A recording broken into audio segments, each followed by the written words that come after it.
no deal. This might be the case concerning the dispute over the West Philippine Sea for the next years. And who knows until when, as President Xi Jinping dismisses the Hague's 2016 ruling raised by President Duterte on his fifth visit to China on August 29.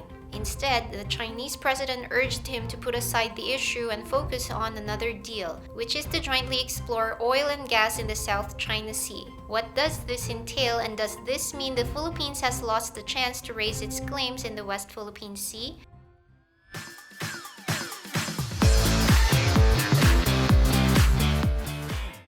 This is Speak Up, bringing you all the information about the Philippines. This includes weekly trending news taken from a variety of resources where you can know different views of people on certain issues. Let's look into the deal that Philippine President Rodrigo Duterte struck with President Xi Jinping during his visit to China. After emphasizing that the arbitral ruling is final and binding, President Duterte apparently had to take a step back when the Chinese president also insisted on his government's position in the matter.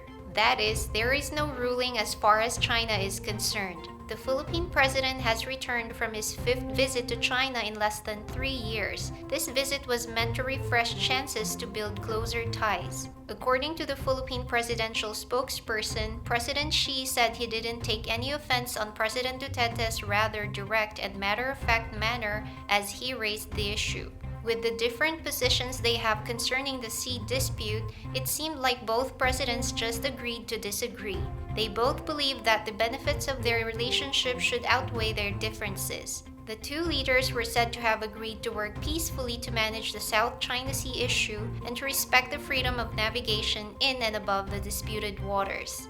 Both were on the same page about observing international law and the United Nations Convention on the Law of the Sea for regional peace and security.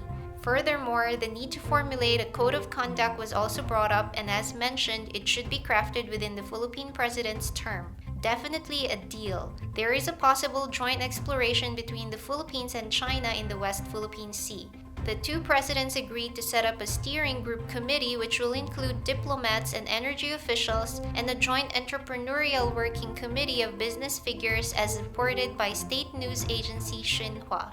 This is a polarizing issue since people have mixed reactions to this kind of deal.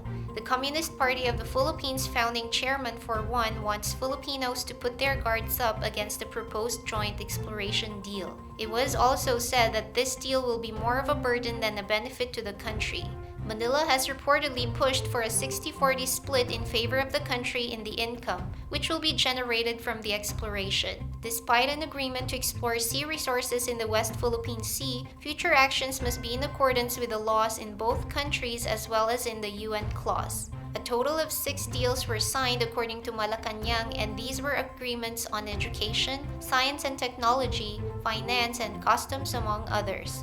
Based on what the Philippine ambassador to China said, though there is little progress towards resolving the maritime dispute, 2 things were definite.